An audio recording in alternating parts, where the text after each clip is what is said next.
नमस्ते। आज हमारे पास बलजीत सिंह मिथवा जी का एक बहुत ही दिलचस्प लेख है। टाइटल है साइको एनर्जी। और देखिए, इनके लेखक का जो प्रोफाइल है ना, वो अपने आप में एक कहानी है। हाँ, बिल्कुल। एक तरफ तो इनके पास आधुनिक मनोविज्ञान की डिग्रियां हैं और दूसरी तरफ ये गुरु चंद्रगिरी महाराज के सानिध्य में रहे हैं। तो यहाँ यूनिवर्सिटी और कह सकते हैं अखाड़े का एक अनोखा संगम है। बिल्कुल, और यही संगम इनके लेख को खास बनाता है। आज की हमारी कोशिश इसी पुल को समझने की है। सही। हम ये देखेंगे कि कैसे एक अकादमिक मनोवैज्ञानिक हजारों साल पुरानी भारतीय फिलॉसफी की गहराइयों में उतरता है और मनोविज्ञान को देखने का एक बिल्कुल नया नजरिया सामने रखता है। सही कहा। तो चलिए इस सोच की परतों को खोलते हैं। ये साइको एनर्जी का आइडिया आखिर है क्या, और क्या ये मनोविज्ञान को उस दिशा में ले जा सकता है जहां क्या हो रहा है से ज्यादा क्यों हो रहा है पर फोकस हो। अच्छा, तो लेख की शुरुआत होती है साइकोलॉजी की स्टैंडर्ड हिस्ट्री से, जो हम सब ने कहीं ना कहीं पढ़ी है कि पहले इसे आत्मा का विज्ञान माना गया। हाँ, प्लेटो और अरस्तु के समय में साइके मतलब आत्मा और लोगोस मतलब स्टडी। बिल्कुल सीधा सा। एग्जैक्टली। फिर ये मन का विज्ञान बना, फिर चेतना का विज्ञान, और आखिरकार आज की तारीख में इसे व्यवहार का विज्ञान यानी साइंस ऑफ बिहेवियर कहते हैं। एक ऐसी स्टडी जो सिर्फ उस चीज पर फोकस करती है जिसे हम देख सकते हैं, नाप सकते हैं। हाँ, नाप सकते हैं। और यहीं पर लेखक एक यूटर्न लेते हैं। वो कहते हैं कि ये सब तो ठीक है, ये एक एवोल्यूशन का हिस्सा है, लेकिन असली सच वो इससे कहीं ज्यादा गहरा है। अच्छा, उनके मुताबिक मनोविज्ञान असल में एक नेचुरल साइंस है, एंड नेचुरल साइंस, और ये जिस चीज से डील करता है वो है साइको एनर्जी। एक मिनट, साइको एनर्जी? ये शब्द सुनने में तो बहुत पावरफुल लगता है, पर इसका मतलब क्या है, और ये प्राकृतिक विज्ञान कैसे हुआ? यही इस लेख का कोर आइडिया है। लेखक कहते हैं कि ये एक ऐसी ऊर्जा है जो हमारी कल्पना से भी परे है। इसे पूरी तरह समझना इंसान के बस में नहीं है। अब सोचिए, इसका मतलब ये है कि मनोविज्ञान सिर्फ हमारे दिमाग की केमिस्ट्री या हमारे बचपन के अनुभवों का खेल नहीं। बिल्कुल, बल्कि वो उसी कॉस्मिक एनर्जी का हिस्सा है जिससे ग्रह, नक्षत्र और पूरी प्रकृति चलती है। आपका गुस्सा या आपकी खुशी फंडामेंटली उसी ऊर्जा का एक रूप है। Wow, okay. ये तो साइकोलॉजी को लैब से निकालकर सीधे ब्रह्मांड से जोड़ देने वाली बात हो गई, है ना? लेकिन अगर ये ऊर्जा इतनी अनएक्सप्लेनेबल है तो फिर हम इसका विज्ञान कैसे बना सकते हैं? विज्ञान तो मापने और समझने पर टिका होता है। क्या इससे मनोविज्ञान वापस फिलॉसफी के दायरे में नहीं चला जाता? बेहतरीन सवाल, और इसका जवाब भारतीय दर्शन में छिपा है। लेखक का आइडिया अगर आप देखें तो सांख्य दर्शन के बहुत करीब लगता है। सांख्य दर्शन मतलब पुरुष और प्रकृति? बिल्कुल सही। जहां पुरुष यानी शुद्ध चेतना और प्रकृति यानी a kind of cosmic energy, इन दोनों के मिलने से ही दुनिया चलती है। तो साइको एनर्जी एक तरह से उस प्रकृति का ही दूसरा नाम है। अच्छा। हम उसे पूरी तरह माप नहीं सकते, लेकिन उसके प्रभावों को, यानी हमारे व्यवहार को, हमारे मन को, उसको स्टडी कर सकते हैं। तो ये फिलॉसफी भी है और विज्ञान भी। ये सोचना ही अपने आप में एक बड़ा शिफ्ट है। लेकिन अगर हम इस साइको एनर्जी की बात कर रहे हैं तो ये सवाल तुरंत उठता है कि वो कौन सी जगह है जहां ये एनर्जी काम करती है।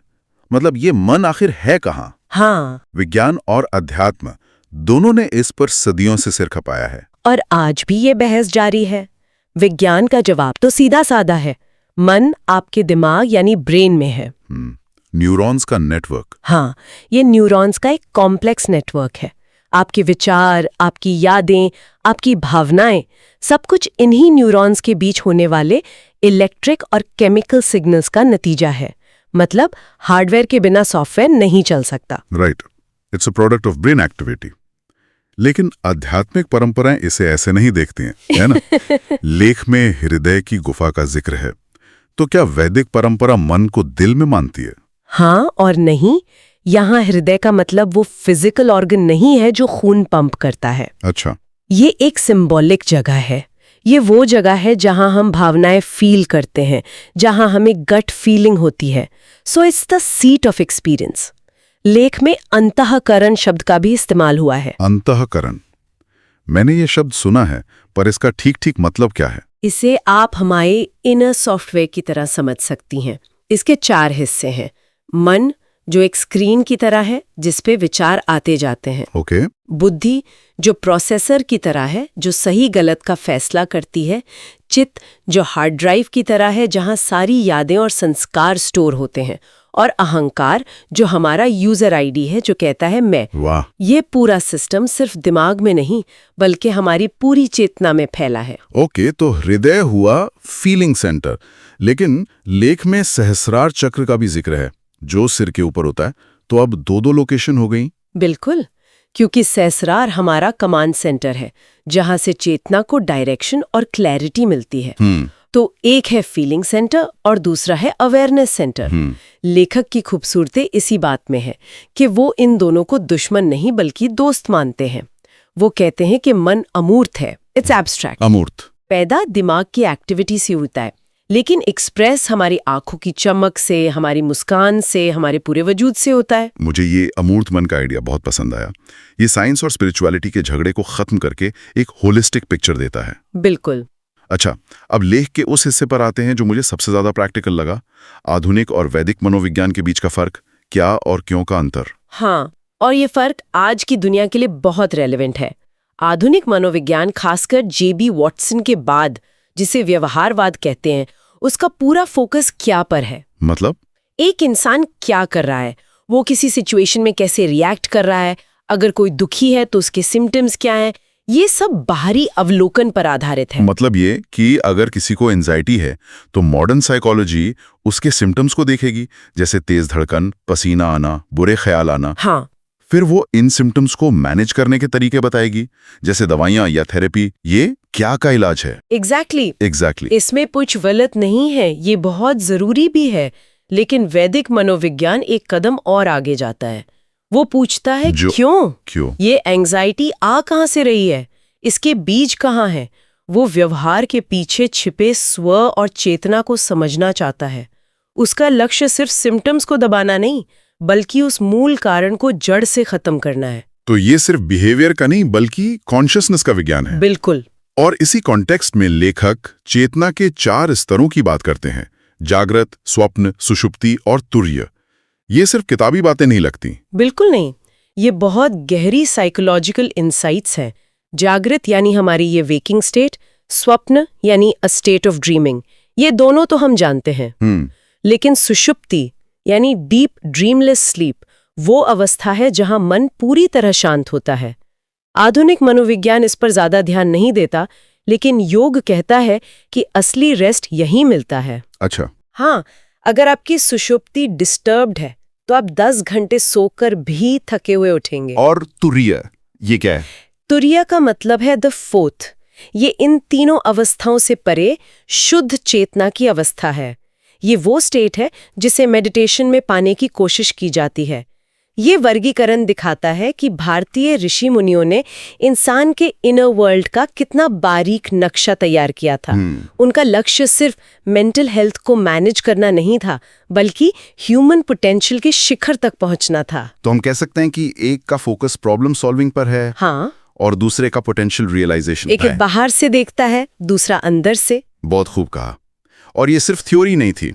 लेखक ने अथर्ववेद के मन आवर्तन सूक्त का जिक्र किया है।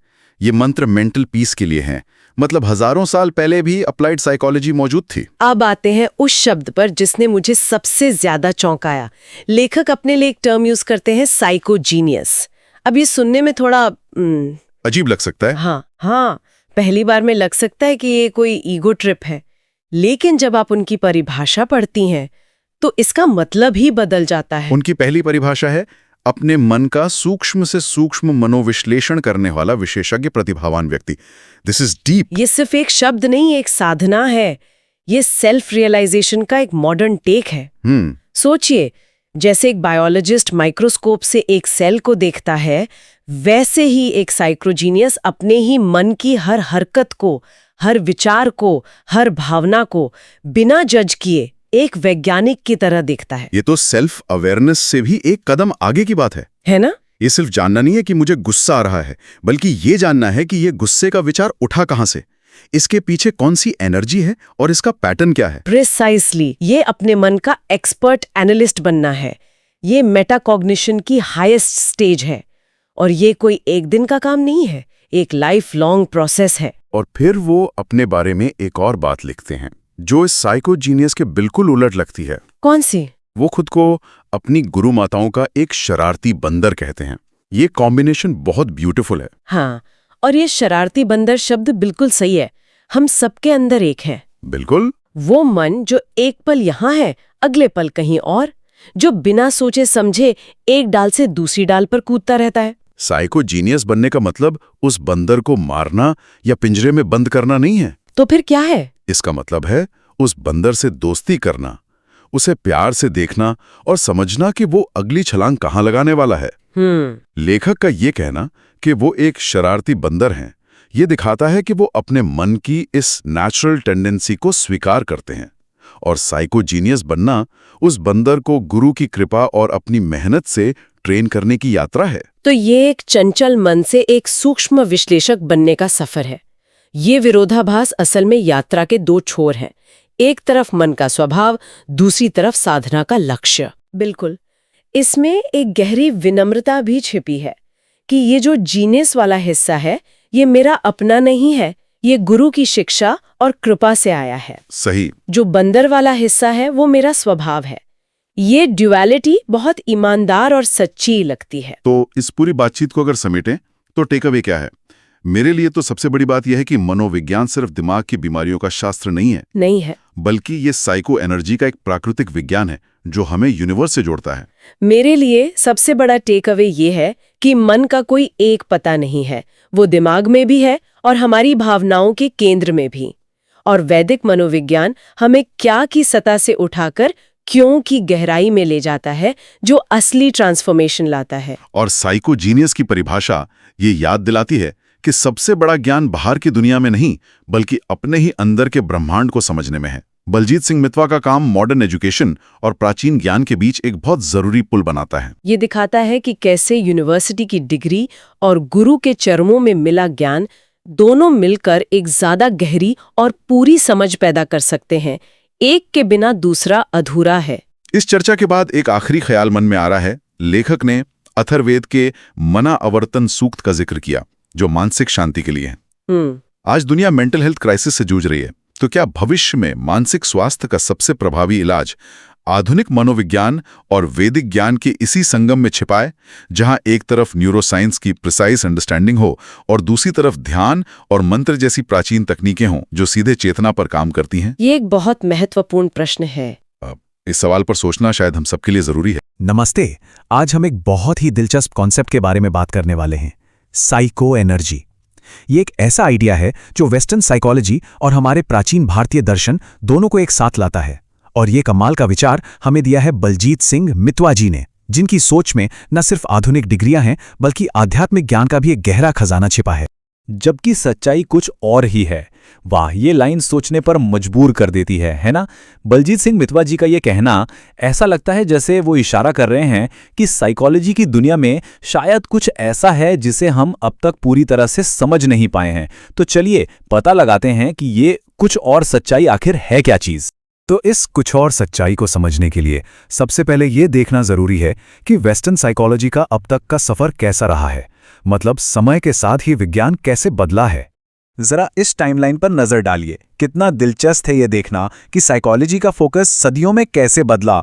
सोचिए, शुरुआत हुई आत्मा जैसी एक रहस्यमयी चीज से, फिर ये मन का विज्ञान बना, फिर चेतना का, और आखिर में आके ये हमारे व्यवहार यानी बिहेवियर पर टिक गया। मतलब वो चीजें जिन्हें हम देख सकते हैं, माप सकते हैं। तो आज की तारीख में देखें तो मॉडर्न साइकोलॉजी की मुख्य धारा की समझ यहीं आकर रुक जाती है, व्यवहार पर। लेकिन सवाल यह है कि क्या कहानी यहीं खत्म हो जाती है? यहीं पर एक बिल्कुल अलग नजरिया सामने आता है। तो अब आते हैं इस पूरी चर्चा के केंद्र में, साइको एनर्जी। ये वो नया और रोमांचक विचार है जिसे बलजीत सिंह मितवा जी हमारे सामने रख रहे हैं। तो आखिर ये साइको एनर्जी है क्या? देखिए, ये सिर्फ हमारे व्यवहार या हमारे दिमाग की हलचल तक सीमित नहीं है, बल्कि ये उससे कहीं गहरी एक प्राकृतिक शक्ति है, एक ऐसी मौलिक ऊर्जा जिसे शायद हम अपनी कल्पना से कभी पूरी तरह से समझ ही ना पाएं। और जानते हैं, ये विचार कोई एकदम नया नहीं है। इसकी जड़ें बहुत बहुत गहरी हैं, हमारे प्राचीन सांख्य दर्शन तक जाती हैं, जहां ये माना जाता है कि ये दुनिया सिर्फ पदार्थ यानी प्रकृति से नहीं बनी, बल्कि चेतना यानी पुरुष और ऊर्जा के मिलने से चलती है।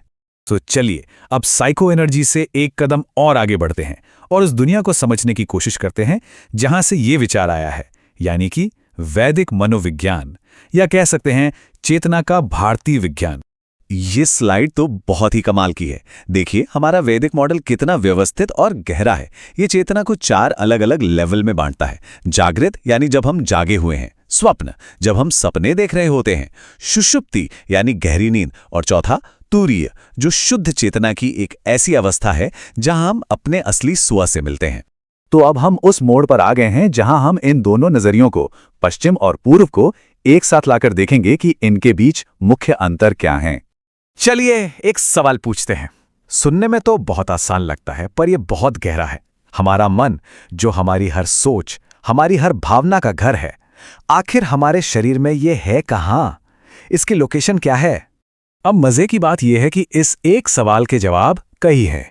देखिए, साइंस तो कहता है कि मन हमारे ब्रेन में है, न्यूरॉन्स की एक्टिविटी है। वहीं हमारी वैदिक परंपरा मानती है कि यह दिल में रहता है, हृदय की गुफा में। और योग के हिसाब से तो ये हमारे सिर के सबसे ऊपर सहस्रार चक्र में है ना कमाल की बात? और ये स्लाइड ये तो दोनों के बीच के मूल अंतर को बिल्कुल साफ कर देती है। मॉडर्न साइकोलॉजी का फोकस बाहरी एक्शन पे है, मतलब क्या हो रहा है, जबकि वैदिक मनोविज्ञान भीतर की दुनिया में झांकता है, मतलब ये सब क्यों हो रहा है। एक का लक्ष्य है विश्लेषण करना, तो दूसरे का लक्ष्य है आत्म साक्षात्कार।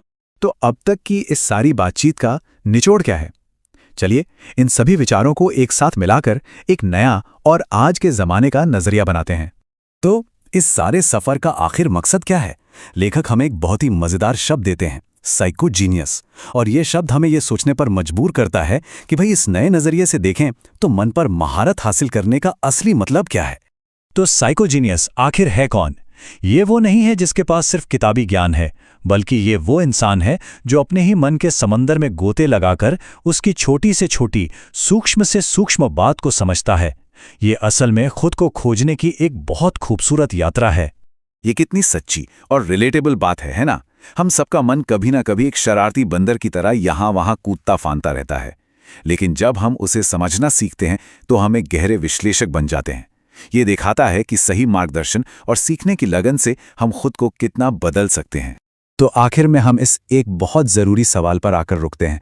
क्या मन को समझने का असली मकसद सिर्फ हमारे बिहेवियर को एनालाइज करना है, या फिर जैसा कि हमारा वैदिक ज्ञान इशारा करता है, इसका असली लक्ष्य है आत्म साक्षात्कार, मतलब खुद को जानना? ये एक ऐसा सवाल है जो हम सबको अपने मन की गहराइयों और उसकी संभावनाओं के बारे में सोचने पर मजबूर कर देता है।